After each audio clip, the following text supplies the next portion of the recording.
Welcome to the GPT-5 Build Hour. I'm Christine, I'm on the startup marketing team, and you might recognize Bill from our Image Gen Build Hour. Hi, yeah, it's good to be back again. So Bill had so much fun last time that he brought a few of his friends. Hi, I'm Eric. I'm from the post-training research team. So if you're new to Build Hour, the goal of Build Hour is to empower you with the best practices, tools, and AI expertise to scale your company using OpenAI APIs and models. Next slide. Below, you can see our homepage, so feel free to visit this for any upcoming build hours. We have one on September 3rd that's going to be all about codecs. But for this one, we are going to be talking about our smartest, most steerable model yet. I dropped these two links in the chat for you to open up, and feel free to test these out as you're following along. Highly recommend looking through the prompt optimization cookbook as well as the prompt optimizer. We want to help you build better with GPT-5. You might be looking a little bit like this with some bad prompting, and our goal is after this hour for you to look a little bit more like this. So feel free to use any of the questions in our chat as we go through, because we'll be answering them live. Next slide. So here's a snapshot of what this next hour will entail. First, we'll be talking through the GPT-5 new capabilities. So we're going to touch on coding, agentic tasks, and some new features. We won't spend too much time on this because then we'll be diving straight into demos, specifically using GPT-5 in the Responses API. And then we'll spend 10 minutes on prompting, covering best practices, as well as meta prompting and walking through what that looks like. And then we will welcome Riley, the founder of Charlie Labs, on stage to share how he built an autonomous coding agent with GPT-5. And then, as I mentioned, Q&A. This is your chance to get your questions answered. We have our team here in the room with us answering these as we go along. And then we'll also select a few to address live towards the end of the session. So I will pass it off to Bill and Eric. Awesome. Thank you, Christine. It's good to be back again. We have a lot of content prepared, so a lot of those things I'll touch upon in a demo. So I'm just going to run through the deck really quickly just to show you what the GPT-5's capabilities are.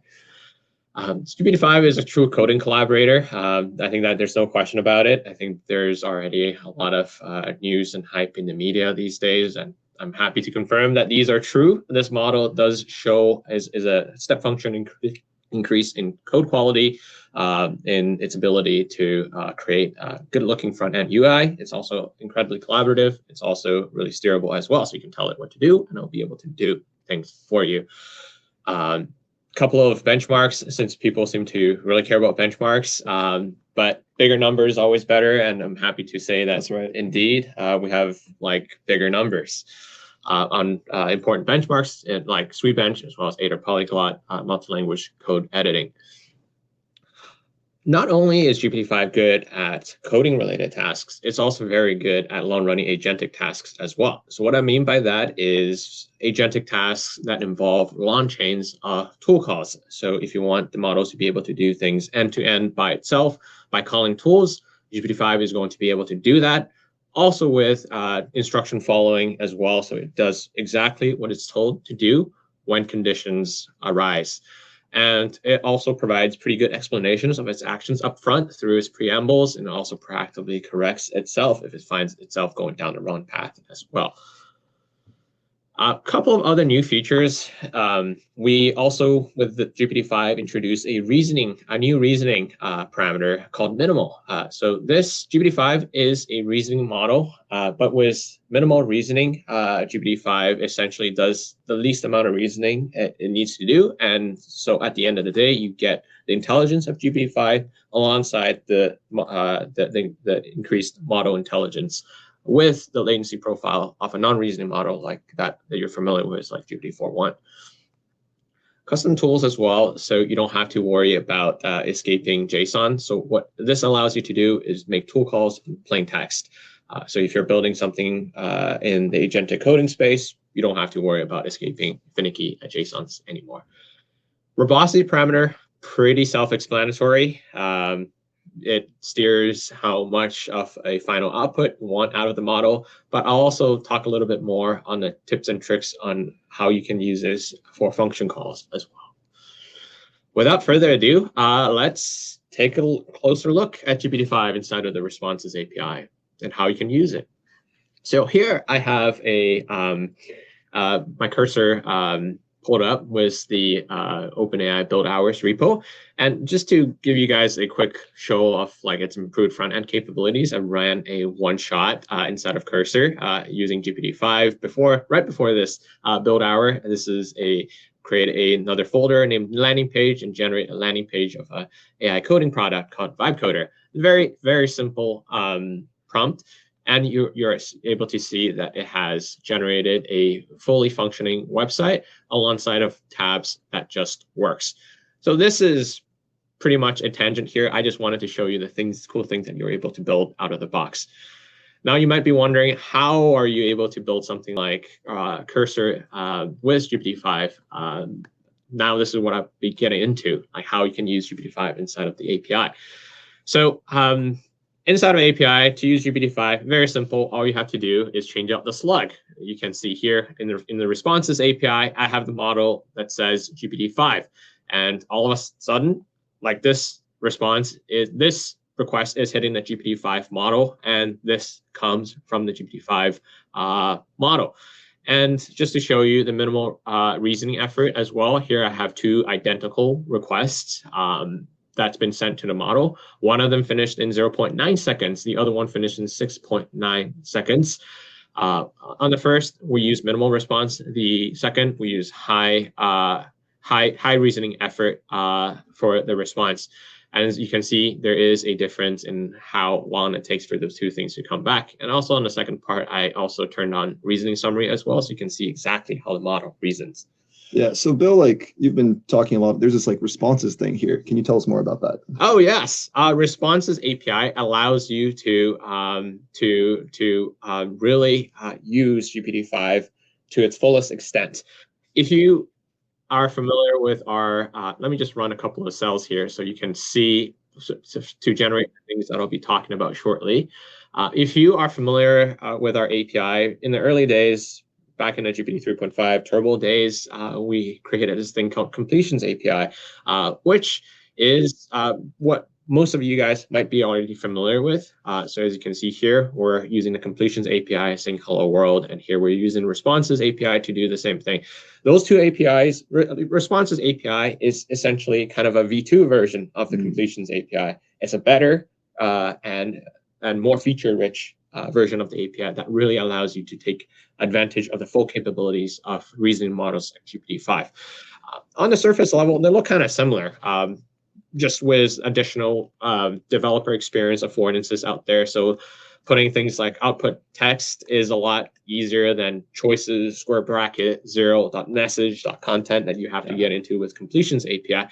But there is one thing here that I would love you to take note. If we dig into the response that it can output. So there are two differences here. This one, I didn't pass in the parameter store equals to false. Here I have by default store equals to true.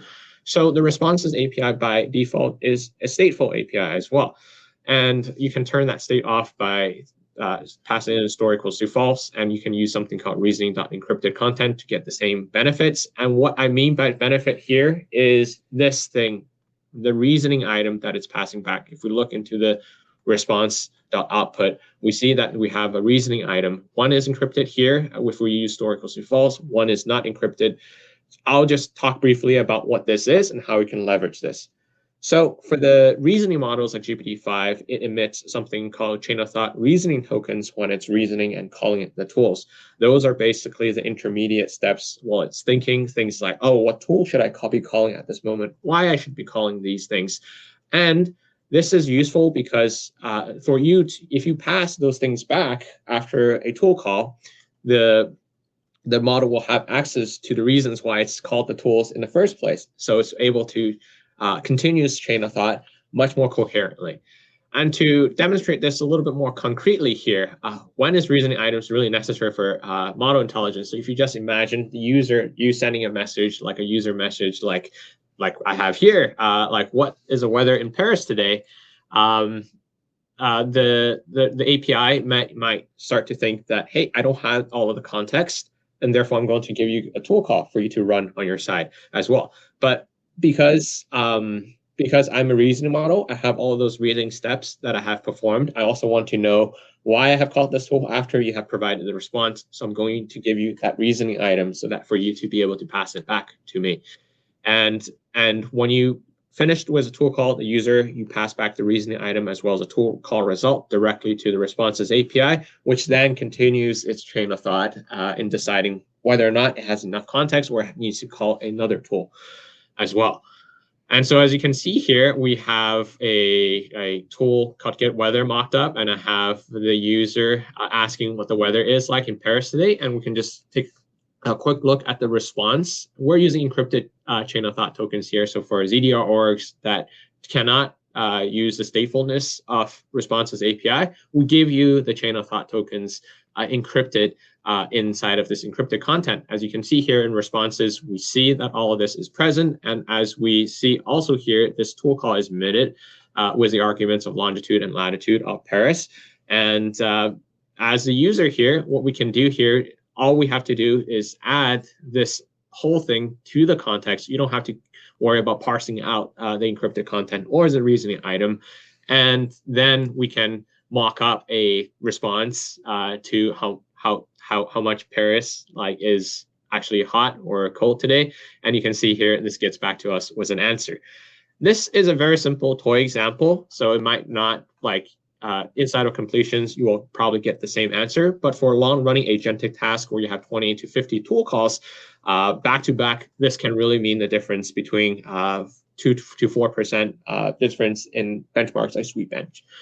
Yeah. So Bill, just to summarize here, the model is going to perform better over long-running rollouts because it's going to remember its previous thoughts. It won't have amnesia and forget the things that it did before. Yes. At least in the chain of thought as it was thinking. Exactly. You got that exactly right. In addition, one thing that I almost forgot to mention, because of prompt caching for us depends on the prefix. So the prefix being the same between requests.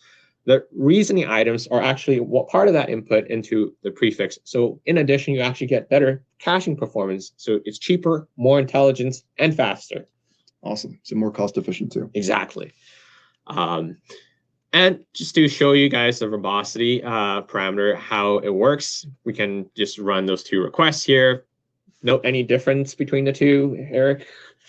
Maybe I think the second one is longer. Oh, yes, absolutely, Eric. You're right on the money here. As you can see here, verbosity steers the final output of the model as well.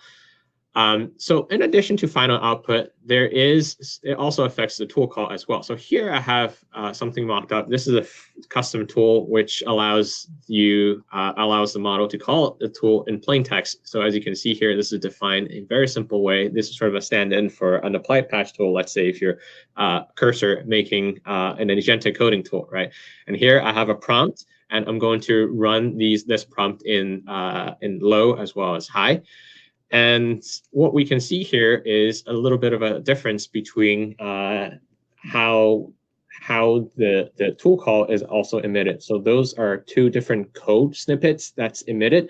It's a little bit hard to tell between the two, but you can see here that that verbosity high produces a code that's a little bit easier to read, a code that has better error handling, as well as just overall a little bit more readable for developers. And while the first one, low verbosity, is still readable as well as correct, it's a little bit less less readable. So in a case where code readability is important to you, we discovered that verbosity high is actually really conducive to that. So my best advice to you would be experiment for your use case on what sort of verbosity level works best for you, and go from there. And for agentic coding use case, we found that verbosity high works really well. And cool. And then and I have a fun snippet that also ran here. But before getting into this, I would just love to reiterate on the things that I've talked about. the differences between switching to completion to responses API is really, really huge.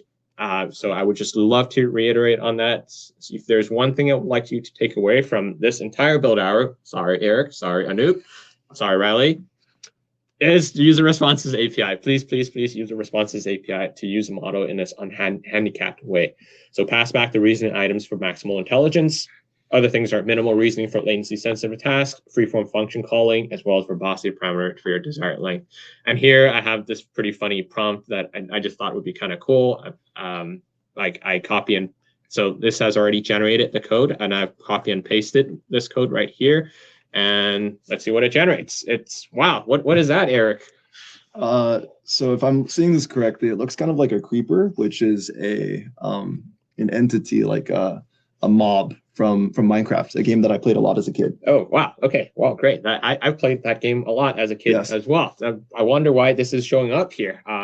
Maybe you have something prepared for us, Eric. Yeah. So hey guys, again, I'm Eric. Today I'll be talking a bit about like what we're excited about for from the research side, like to improve in the next iteration of the model. But first, I kind of want to give like a visual demonstration of where the model really shines. So first, we'll be building a Minecraft clone in Codex. So for context, so I'm in my Minecraft folder, which you can see is empty.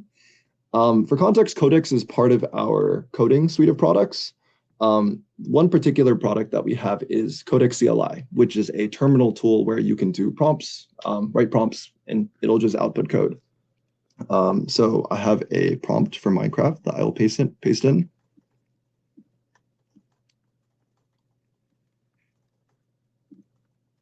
So this is going to be writing the whole application from scratch. So as we can see, like you're using OpenAI Codex in terminal. We're in our Minecraft folder.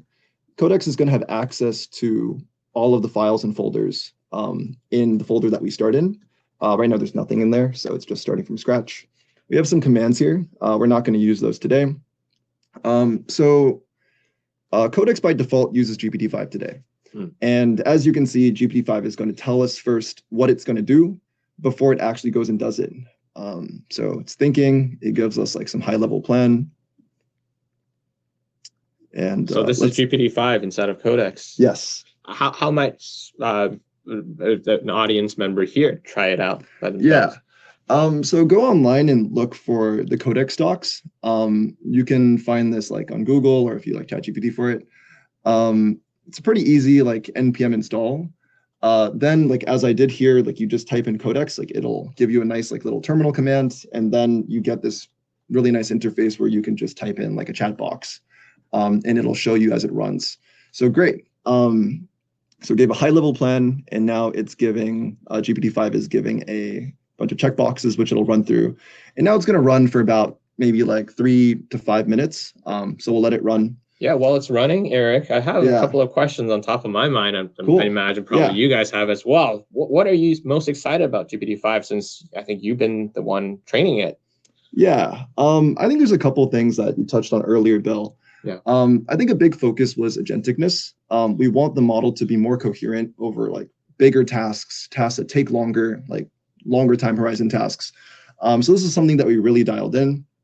I think something else that we really focused on is front end and web development.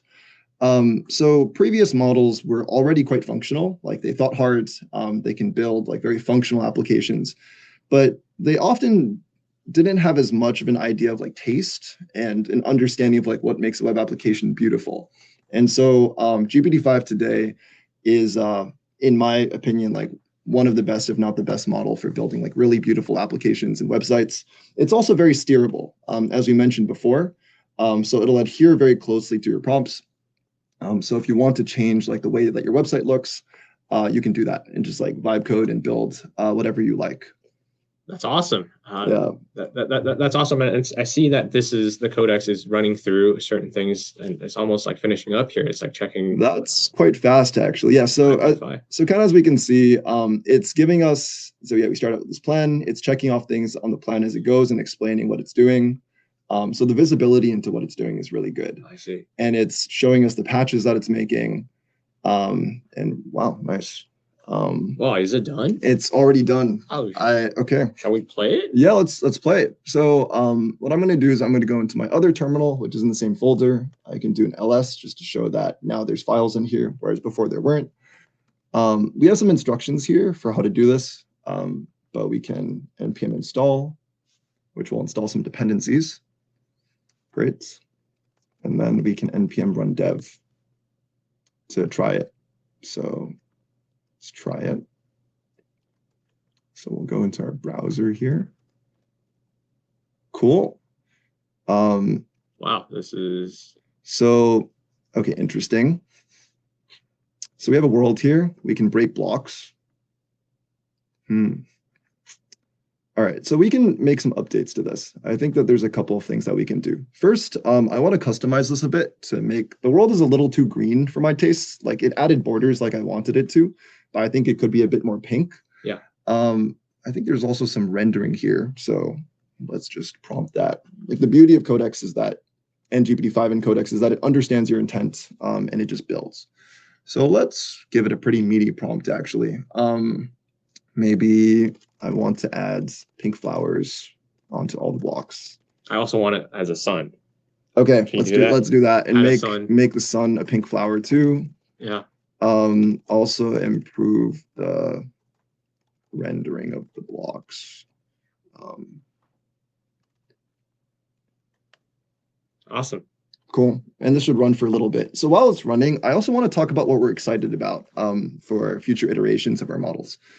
There's a couple of things here. I think one is continuing to push hard on web development. I think this is like a really big use case and people care a lot about it. So making additionally more beautiful and complex web apps that are just super functional. I think something I'm personally very excited about is models that can work in a loop to iterate on your app. Because right now models are they're confined to just building your app like we're doing here, but they have no real visibility into the application that you're building. Outside of some small cases where it writes some tests. I think the future is models just in a loop, iterating with you, building, testing, building, testing. And I think that this is something that the whole community is going to work on, connecting models to testing environments, and we'll work hard as well to make the models better at this.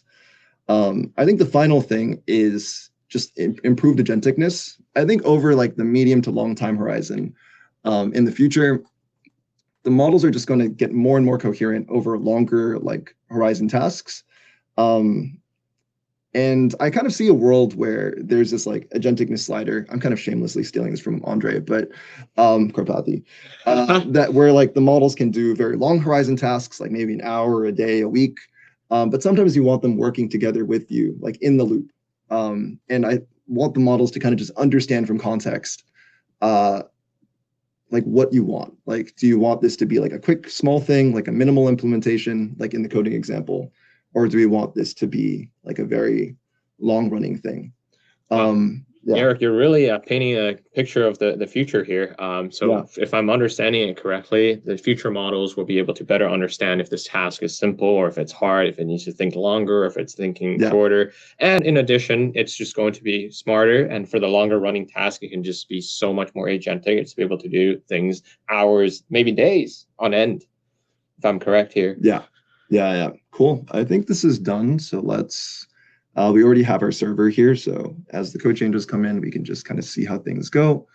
Oh, wow. Okay, that's a lot of flowers. That is pretty cool. They actually added the flowers on top of the blocks. Wow. And we can actually jump, kind of run around and jump. Oh, wow, that's amazing. Where is the sun? Where is the sun?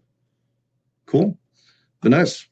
So that's basically you can continue customizing this. You can add mobs or other mobs are short for mobile entities, I think. So different things that you can interact with. Okay, so to end this, I think I will just jump off the side. That's wow, that's cool. Okay. All right. Also, one last thing before we end on this is that in order, I think, Eric, when we improve on the future models, we also want to hear your feedback as well. So we've created a very simple Google form just for you to drop any thoughts that you might have, and this should show up inside of the chat. So feel free to take a look at it, fill it out, and would really appreciate anything. And Eric actually personally. So I think the thing that the team really wants more than anything else is your feedback. Like, we want to understand your use cases, because I think we try to understand as best as we can, like, what everyone's doing, but there's like so many different use cases. So yeah, we'll send a form. I'm personally going to read everything, and yeah, we'll improve on. We can only improve on stuff that you tell us that is like important to you. So please send us your feedback. Cool, thank you. I love the pink flowers. I think you guys were inspired from my Barbie GIF. Definitely steerable. So on that note, welcome Anoop. He actually wrote the prompting guide, so he's an expert on prompting. As I mentioned, GPT-5 is really steerable, and so Anoop is going to help you get the most out of GPT-5 with really good prompting. Yeah, thanks, Christine, and thanks, Bill and Eric, for the awesome demos. Hopefully, we can get you guys to build demos as good as they did with the prompting tips that we're giving today. Sweet. Maybe just like a tangible example of where we've seen prompting actually provide a big lift to GPT-5 performance. Here's one where Alex tweeted, hey, we were previously just took our old prompts and put them into GPT-5 and didn't really notice much results, and maybe even worse results. But then realizing there's some nuances to prompting GPT-5. And once you realize those nuances, you can get a lot better performance that's statistically a lot more significant than what they've been seeing in the past. And if you see the little quote tweet at the bottom, Eric mentions that, hey, GPT-5 interprets your words literally and very, very well, like follows instructions. So like make sure to be specific and make sure the model will understand what you're trying to mention to it in the prompt. And then now we're just going to go over a few different examples actually of how to think about like a prompting cheat sheet. So these are like maybe 6 snippets that we think will be helpful, but obviously there's a lot more that's important when you're working on prompts. And hopefully this is just a starting place to get you to that 80%. And then that final 20%, hopefully you can tweak pretty quickly with the intuitive tips that we're giving now. Cool. So I think the first thing is maybe the most important part for getting the most out of GPT-5 in terms of prompting. We've seen in the past that when folks are using older models, that if you give conflicting instructions or information that's maybe a bit imprecise, the models will sort of vibe and infer their way to an answer that kind of does what you want it to do most of the time, and you're generally pretty happy with it. But the thing we've noticed with GPT-5 is if you also have those same imprecise, like maybe vibey answers that you're looking for, GPT-5 really interprets those like super effectively and maybe to the detriment of performance. And what happens if you read over the reasoning summaries that Bill mentioned with the responses API is you'll see that the model is actually conflicted. They're one part saying like, oh, what's going on in this instruction? And then the other part's like, okay, maybe it's working as expected. So this is a place where we want you to make sure that you don't have any of these conflicting instructions and you have very precise pieces of information that you're giving GPT-5. And that's where we see pretty big step function improvements across maybe previous models that you may be using. So that's the first tip. The second one is using the right reasoning effort. We recommend starting with medium, but as Bill mentioned in previous slides, it's probably useful if you want like a low latency task to start with low reasoning effort, or maybe you're running like a super long agentic task, like building Minecraft, for example. Then maybe you want a lot longer reasoning effort, and maybe you want to turn that to high. And maybe you want to turn up verbosity as well to high for that. This is actually, we ran some tests when we were doing the prompting guide, and we were wondering like what's maybe the best structure to structure your prompts. Is it XML? Is it Markdown? Is it JSON? Is it YAML? Or is it something else? From our tests, we've seen that XML performed the best, but as always, I will always caveat this. There's maybe some things that work well for your use case that might not work for others. So just know that we've seen XML perform the best for our tests. The fourth one is maybe a meta point, which is meta prompting. I see what you did there. Thank you. The way to think about meta prompting for GPT-5 and maybe just as a whole for how to improve prompts is generally we've seen people in the past say, okay, X thing is broken in our prompt. Can you please fix it? And maybe the model does okay there, but the pattern we've seen actually do the best, and we'll show an example of this, is actually asking the model why it's doing something. And then once you ask the model why it did a certain behavior, then the model will maybe give back some responses. So GPT-5 will say, maybe I did this incorrect thing because of X, Y, and Z reasons. And then once you have that, then you can ask the model to fix it based on those reasons. So it's a lot more precise in the actions you're taking versus maybe making those like single one-off changes initially are very overfit to the specific prompt where you might not want to do that. Cool. I think the next thing you kind of saw in Eric's Codex demo, right, is give room for planning and self-reflection. The model does this really well out of the box already, but making sure you have some sort of planning or some sort of setup step for the model gives it a lot of room. And we kind of saw that with the to-do list in Codex. And then the final thing, we've kind of mentioned this a couple of times, right? Controlling the agenticness of the model can be a bit tricky. So maybe there's some points where the model is maybe doing too much and you want it to actually defer to the user to give input. Or maybe sometimes it's not doing enough and it's asking the user for input too often. There's this like fine balance you wanna find. And we have some tips here to help you do that in a demo coming up. Sweet. Maybe let's hop into the demos. Great. The Minecraft Yes. creeper is staring at us. Yeah, you can build that. So for the first one, let's actually chat through like controlling agentic eagerness. So right here, I'm gonna plan on building 2 websites. One website where I'm just gonna give a default prompt with a bunch of different examples. So you'll see them here. There's like 15 different elements that I want for this website. And then I'm gonna do the exact same thing with more eagerness. And the way you'll see this is I'm going to scroll past it. But the way you'll see this is we'll add a little persistence check to the model, and then that persistence check will make it go a little bit further for its next steps. So if we want to see how this actually might look if we run this, so these are just some boilerplate code. Let's run it. And then once it's running, we can see the outputs that we ran. So this is with less persistence. So we didn't ask the model to keep going and go through all 15 steps. We have a website generated here. It has some frequently asked questions, kind of did the task as expected. And then here we have the same thing. It's a little bit more structured and well put together. We have a few different items here. It looks pretty similar, right? All the key parts are there. The main thing I want to call out here, if I go back to the prompt actually, is one of the things we asked for in the FAQ section is add at least 3 common questions in a collapsible accordion format. So there's a lot of small, minute instructions here, right? There's at least three. If we go back, it looks like there's at least 3 in the FAQ for both of them. But the collapsible accordion, I don't know if a plus sign counts as a collapsible accordion, but those are like the small nuances where if you add persistence, this is the icon you would kind of expect for a collapsible accordion folder. Yeah, in my book, that's an accordion. The other one is not. Okay. That's a fake accordion. Bill Chen approved, so we'll take it. So that's one example of maybe adding persistence to your prompts to actually get better performance out of the model. So the next thing, maybe before we get there, is maybe how do you control having less eagerness in the model? For that, maybe one thing you can do is actually control the search depth, for example. So here's an example where we say, actually we want the search depth to be very low initially when you're like searching for a bunch of things, maybe in a code base. And these are some actions you want to do of maybe you only want to go 2 tool calls to search, maybe not do 8 of them and 8 different greps. Bill, I know you're a big Vibe coder, right? Like, oh, yes. Have you played around with this and seen it perform well?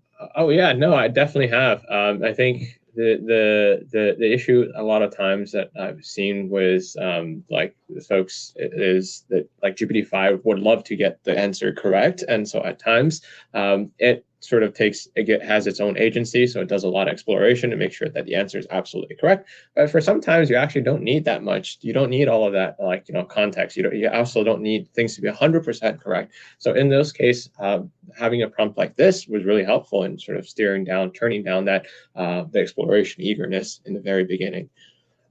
Yeah, so sweet. I have seen a lot of success with this. So I guess I have a question for you. Like, how does like eagerness compare to the stuff about persistence? Like, how do the two concepts differ? Yeah, so maybe you want more eagerness or like more persistence if you want like these longer tasks to be completed end to end without any user input. Sure. And then maybe the user will then change things as they go. But maybe you want less eagerness, for example, if you want the user to say, okay, you want them more brought along in the process, and you want them to give input as it's going along. So you want the model to be more of like a pair programmer's. I see. So instances where you want the model to be more agentic, or like the other part could be like a trade-off between collaborativeness. Yeah, exactly. Sweet. So that's like maybe one prompting tip we have. The next one is maybe how you would prompt for preambles. So this is a new feature that we added for GPT-5, where you can actually prompt the model to give explanations for the tool calls it's doing. And you can do something very trite, right? Of in your prompt, just say, before every tool call, explain why you're doing the tool call, and then it will do that. But we found that there's a nice UX you can gather from actually controlling this behavior. And since GPT-5 is a very steerable model, this is a prompt that we typically like, but obviously change it for whatever use case you're working on. We kind of like putting up an upfront plan. So before the model calls any tools, give it a plan. And then as it's calling tools, maybe grouping them together or summarizing them as you're working on each distinct task. So we can actually see this if we go to the playground real quick. And I have a prompt here where we're planning a picnic, actually, and we've added this tool preamble, and we've added a bunch of MCP servers of different stores for planning this picnic. And then here, I want to actually plan a picnic for all of us in the room here to somewhere in SF. And we want to use all the items from these stores. So let's give it a shot and see what it does. So as this is running, maybe I'll just like walk through this preamble prompt, right? We kind of always begin with like stating the user's goal in a friendly manner. And then once we do that, we want to like outline the structured plan in like some detailed logical step. And then as you see your searches, maybe like do some additional lookups and narrate each step for the user. So right now, you see the model's initially just reasoning and thinking through the prompt as it's given. And then once it's thinking through the prompt, it will start reasoning through and maybe give this upfront plan.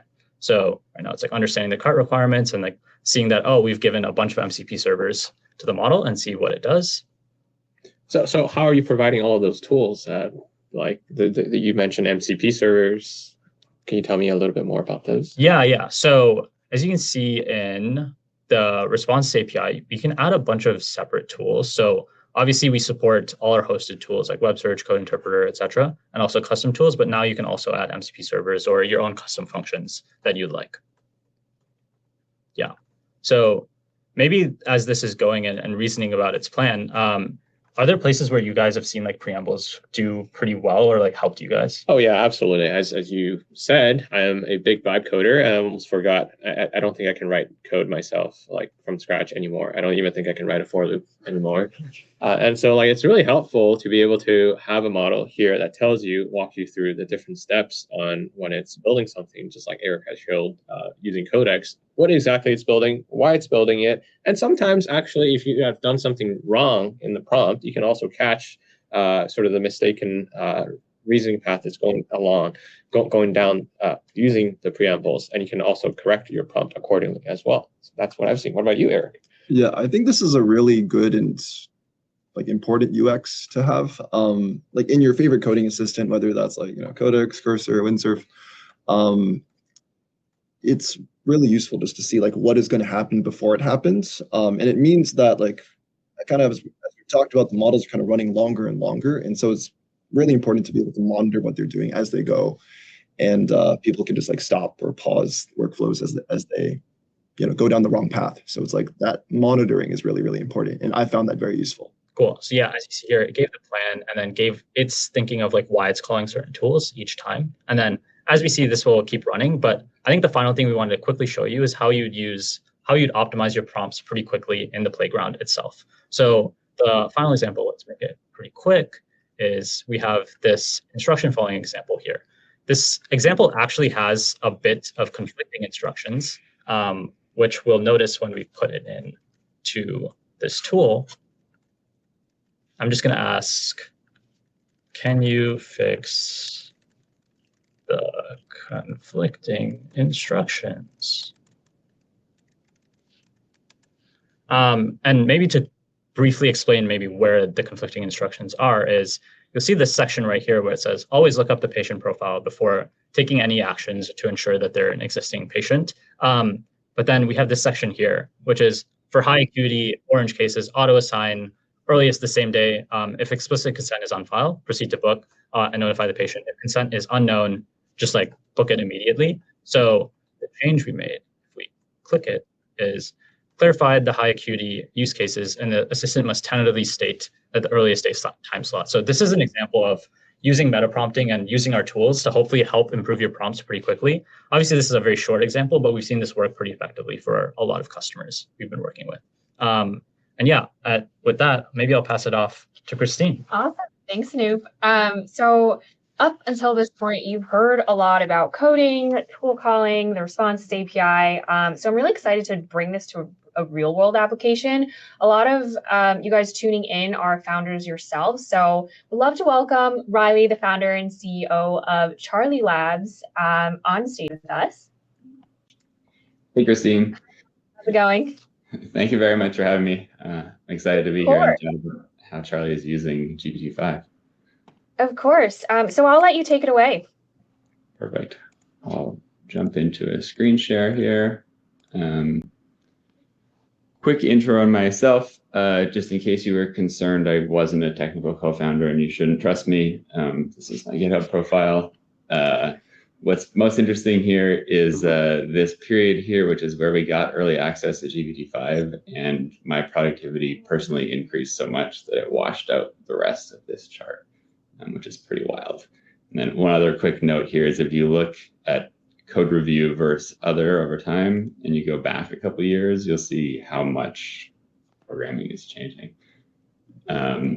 So what is Charlie? Charlie is a TypeScript-focused coding agent, but he's not an IDE or a CLI tool that runs locally on your machine. You interact with him via GitHub, Linear, and Slack, just like you would with any humans on your team. The normal workflow looks something like chatting with Charlie in Slack to brainstorm, moving that into a linear issue, maybe polishing it up, and then asking for a PR, and then reviewing and iterating in GitHub until it's ready to merge. I'm going to do a quick demo as part of this. This is a demo repo of the apply patch tool. So this is our implementation of the apply patch tool that we'll talk about more. This is a Slack org that's hooked up to that repo, as well as a linear workspace.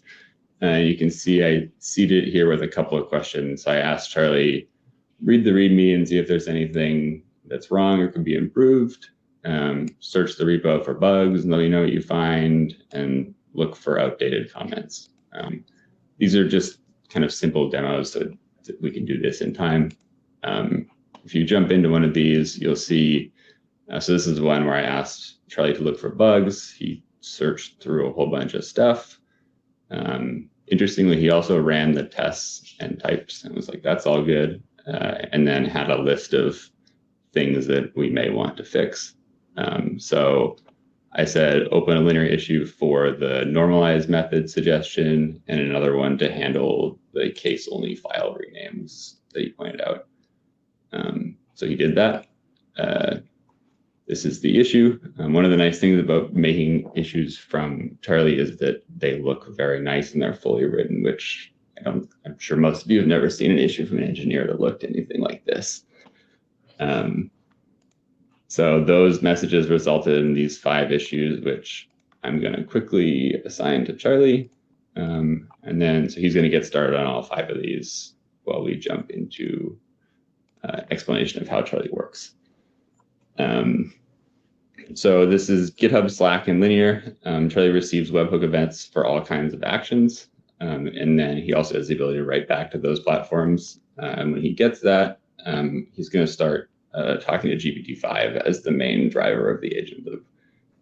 We are using the responses API, which has worked very well. One of the other nice things about that is that we're using the built-in web search tool, which is also fantastic. Like, that is such a simple add and increases results a lot in a lot of different ways. So then once Charlie's running, Charlie really only has one tool in his agent loop other than the web search tool, which is run a bash command. So he spins up a VM powered by run loop that is set up specifically for writing TypeScript code. So it has a bunch of the dependencies, the tools, and then a normal flow would look something like using ripgrep and sed. If you guys have run bash commands, you've probably seen how much GPT-5 loves using sed.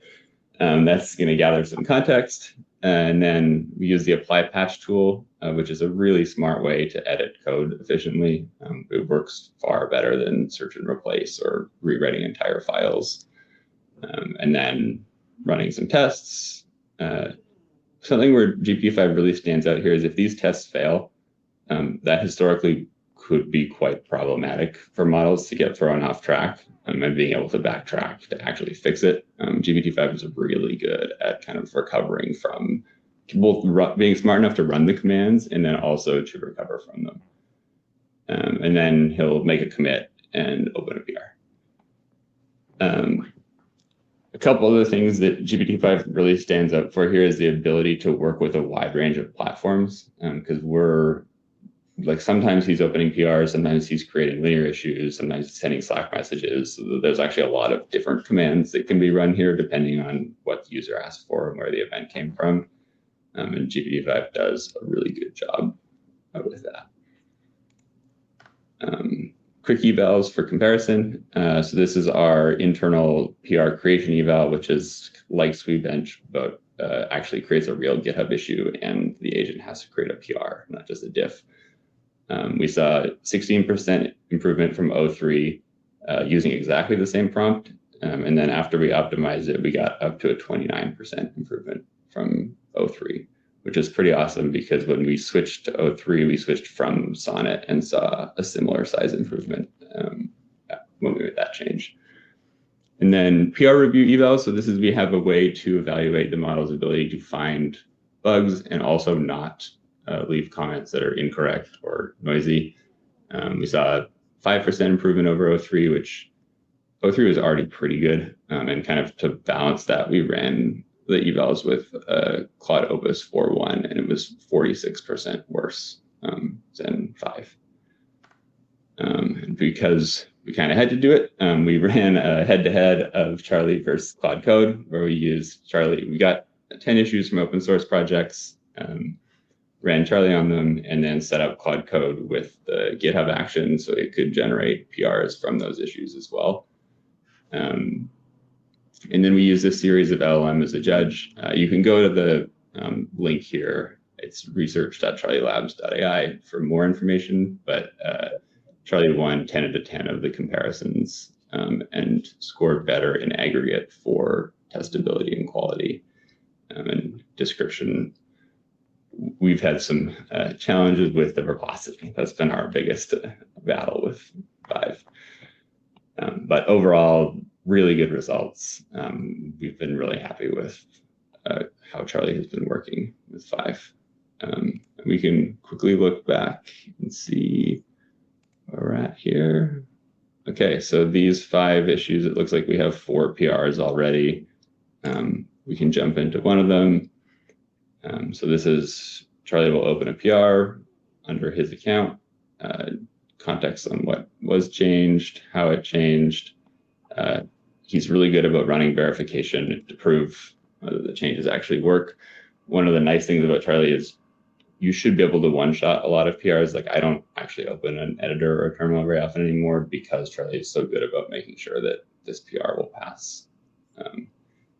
And then he also will review his own PRs. So he had some advice here. We're not going to have time to see it, but I can say, yes, please to that advice.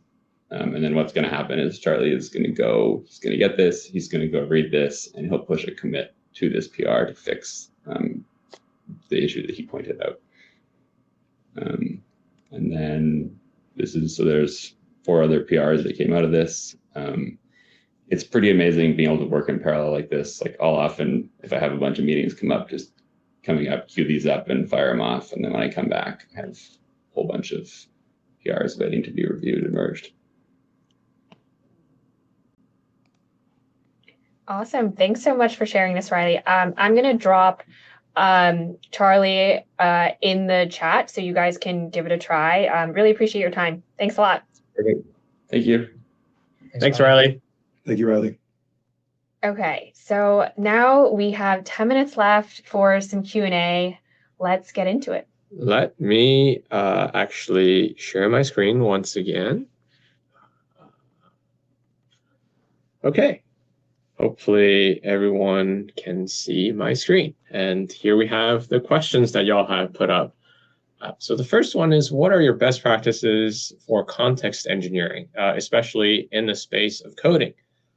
Wow, this is a very good question, and I frankly don't think we can, answer it fully in the 10 minutes that we have, and we'll also want to answer other questions as well.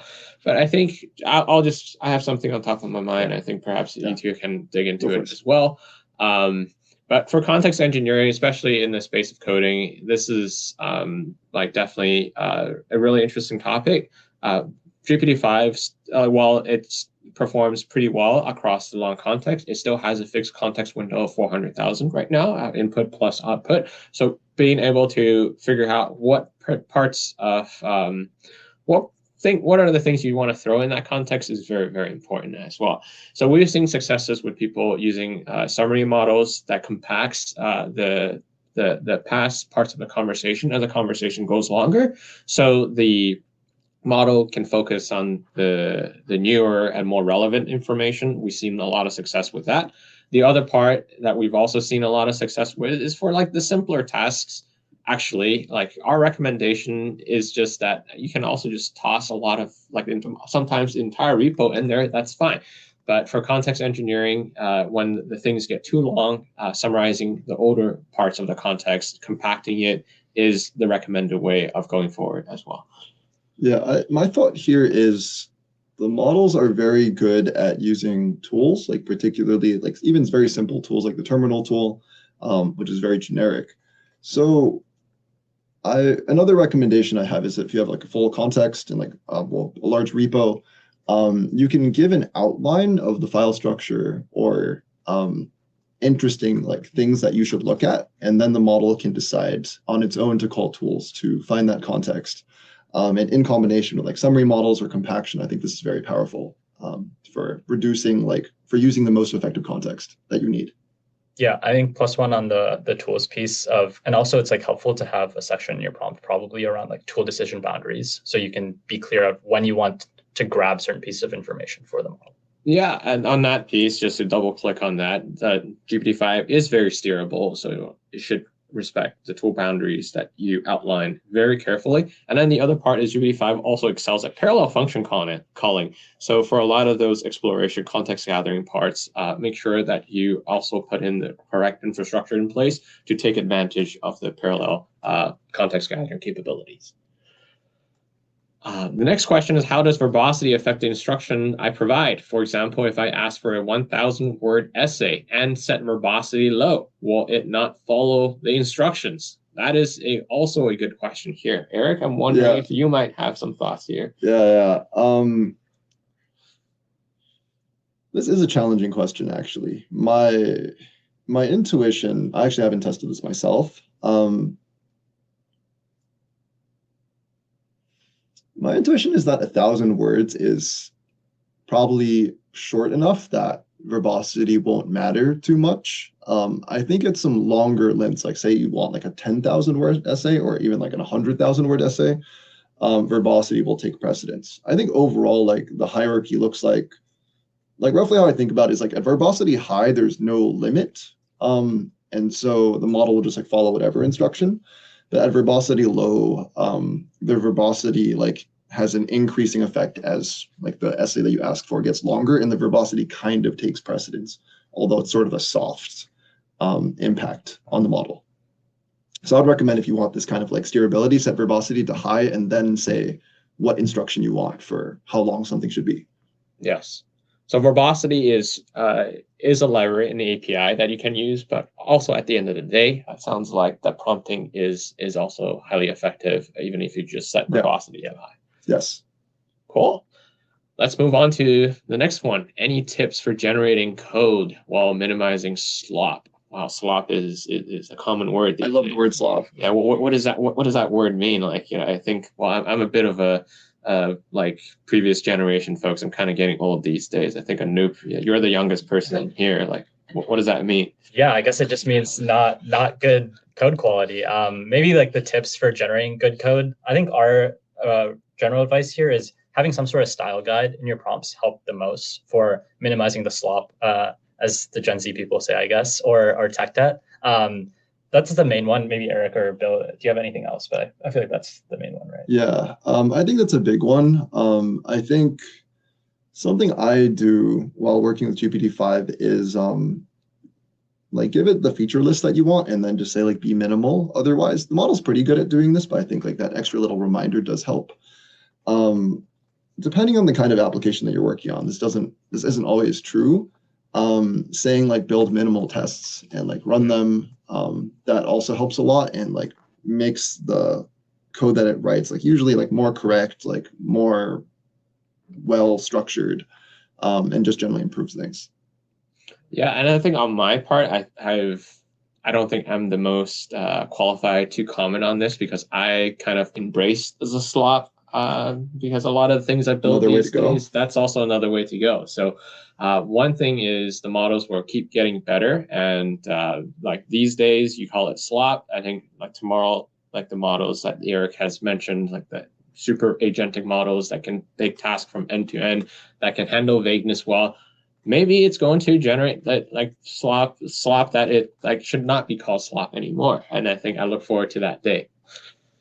But like even today, I think GPT-5 is really good in the sense of following the instructions you give it, so that if you actually just say things like, hey, I want this to be minimal, I want this to be maintainable, it will actually respect a lot of that to write maintainable, readable, correct code. Yes. It's crazy how much of a difference a little bit of a prompt makes, right? Yeah. So really calling back to like your point on prompt really makes a difference. Anoop. How is GPT-5 better for MCP tasks? So yeah, I can take this first. The model is much better at function calling. We spent like quite a lot of time on this. It should be better at both novel functions that you give it, as well as sort of the like blessed set of functions that everyone uses, like terminal and such. So without going like too granularly into it, I think it's just, it is better, is the top line. Well, I don't think there's anything else to add to it. I guess like GPT-5 is just make your MCP. Okay. Like I think the point in steerability is also big. I think it's important to like tune the decision boundaries on your tools pretty carefully. Like the model will get pretty close to what you want, but because it's so steerable, it's easy to really dial in that like last bit on MCP and tool decision boundaries. Yeah, so a lot of times I like double click on the decision boundary part. A lot of times when folks are thinking that the wrong tools are getting called, it also goes back to the prompting stuff, is that you're actually not really specifying the decision boundaries well. And so sometimes the model's default prior behavior is a little bit different from what you think is a best case scenario. It's worthwhile to spend a little time optimizing for it. Awesome. I think that's all that we have time for this build hour. We tried to get to everyone's questions, but if your question wasn't answered, highly recommend you check out our new developers.openai.com page. We really consolidated all of these resources that you see. I just highlighted a few over here on the right for you. But I will be sending out a follow-up email with the recording and links, so don't worry about writing all of these down. And then also the code repo, so you guys can try everything that we did today. Last slide is just to share our upcoming build hour. September 3rd is going to be all about Codex. You got a little bit of a preview today with the Eric's building Minecraft, but we'll dive a little bit deeper into this. And then definitely bookmark our homepage because we're constantly adding new build hours, and definitely send us your feedback. So with that, thank you everyone for joining, and we'll see you September 3rd. Thank you all. Thank you.